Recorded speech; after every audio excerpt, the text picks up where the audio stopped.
This is the first of two videos that describe the installation of a Mitsubishi mini split system in my home. This video shows the indoor units, which are a bit unique in the sense that on the 24,000 BTU wall unit, all the lines, the refrigerant lines, the electrical conduit, and the drain line all go out the left side instead of the right side. Describe how I did that and what was involved. The second unique aspect is the installation of a one-way ceiling canister, and what I had to go through to install that puppy. The second video shows the installation of the outdoor unit and its associated branch distribution box. So this unit in the dining room just isn't big enough to handle the load. You can see we got skylights in this room. It's a tall, uninsulated ceiling, and we got lots and lots of windows here, front doorway, and then big open way going to the sitting room next to the kitchen, and an opening into the hallway. So just lots of places for the cold air to escape and not do a good job cooling the room. Originally what I was going to do was going to add a second unit here on the opposite end of the room. And I got the thing, as long as I'm going to do that and have to pour a pad for the outdoor unit, why don't I just get another big outdoor unit that'll service a few units, and then move this one, which is the furthest away from its outdoor unit, to a smaller room down the hall that's closer to the outdoor unit. And that's what we're going to do. Here's the floor plan to give you an idea of what we're trying to do. We're moving the smaller unit from the dining room down to a small bedroom closer to the LG outdoor unit, and then the new Mitsubishi unit will take care of the ceiling canister in the kitchen, a much larger unit in the dining room, and then two smaller units in each of the two small bedrooms. So even though this LG unit is working great and we really love it, for the front of the house we're going with a Mitsubishi. And the reason is the way our kitchen is laid out. We need a one-way ceiling canister rather than a wall unit. And it seems the only manufacturer out there that's willing to sell a single or a one-way ceiling canister to someone besides a licensed HVAC contractor is Mitsubishi. All right, so here we got the back bracket for the 24,000 BTU an hour indoor unit going here in the dining room. Got it attached to the wall, centered over the fireplace in between the windows. And you can see I've drilled a hole through the wall and added the spool piece and glued it in, and looks like it's good. In order to go out the right side, the left side, we have to add an extension to both refrigerant lines and make a 90 so it can go out through the wall. It'd be pretty hard to bend a 90 on those lines coming out through the wall.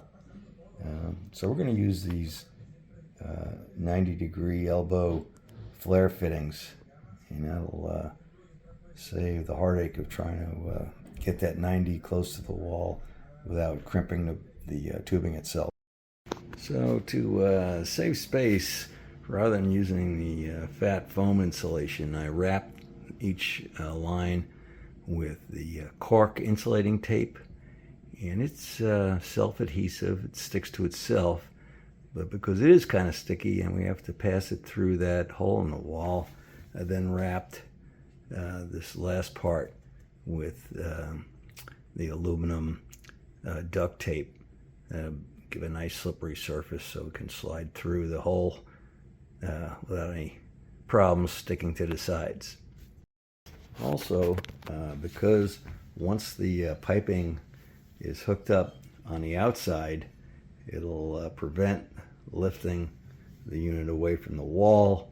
I had to make this connection here and wrap it up. So if it turns out to leak, it's going to be a bit of a job to disconnect the pipes and pull it away from the wall and undo it. But I was pretty careful. Made a nice flare with the rigid clutch type flare tool. Inspected all the surfaces. Put a little bit of the oil on the flare surface and use a torque wrench. So these joints should be good and hopefully not. So here we have the large 24,000 BTU unit mounted in the dining room with the front panel off, and you can see the space there. There's a cardboard tube in the back holding it away from the wall so that we'll be able to run the electrical cord. The drain pipe and refrigerant lines fit nicely in the hole, no problem at all. And yeah, next we'll push the electrical cord or conduit, flex conduit, through the hole along the back side, and then over and into the in the back side. There is a 1/2-inch hole for the conduit connector. Wires then go up and hook up. Okay, so here's the 24,000 BTU per hour unit, all installed. The wire cable actually installed pretty easily. There's a fair amount of room there for it, and got that in, and then just closed it up. Took the cardboard spacer out from behind it, and that was that. All good. Here you can see where the ceiling canister is going in the kitchen, and why there just wasn't any room for a wall mount unit that made any sense. So here's the first problem we ran into. The ceiling canister is designed to fit between the ceiling joists, which are supposed to be on 16-inch centers, leaving 14.5 inches between the joists. Well, as you can see here, this old house, nothing's quite the same, or we only have 14 inches between our ceiling joists. So to accommodate the ceiling canister, we're going to have to shave off a 1/2 inch. Removing a 1/2 inch will obviously weaken the ceiling joist, so we'll have to run a parallel board to maintain the strength. Okay, well, we placed a nice support 2x4 next to the one we're going to shave, so all should be good. So here you can see we've cut the ceiling joist back a 1/2 inch, giving us the 14.5 inches required for the ceiling canister. Okay, well, we got the hole in for the ceiling register. We trimmed back that board and cut the hole per instructions. So here you can see I made a couple of brackets to hold the threaded rod, which in turn will hold up the canister, at least on the back side. And here we go, I got it screwed in with some deck screws. And then there's the 3/8 inch hole that the threaded rod comes through. And you'll see that I countersunk the holes to accommodate the tapered heads of the deck screws. Here you see the angle iron that I'm using to weld up a bracket to support the 3/8 inch rod that will hold up the ceiling canister on one side. And the reason that I'm making these brackets that'll be attached to the ceiling joist rather than the rafter is to allow me access.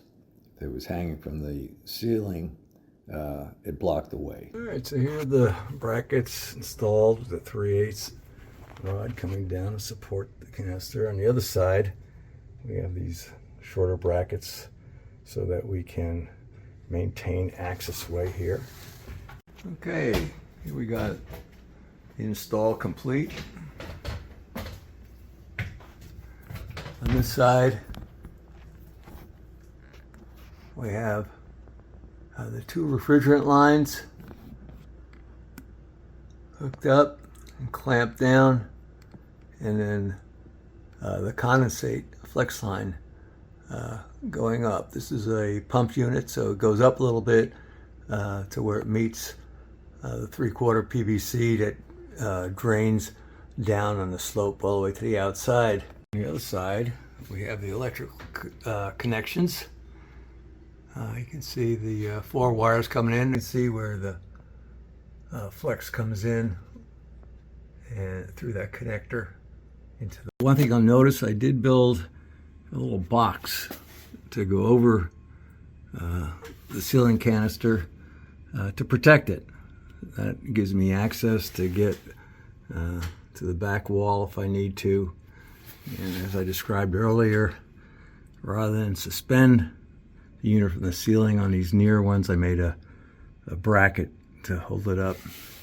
So that gives me, again, clear access to be able to get to the...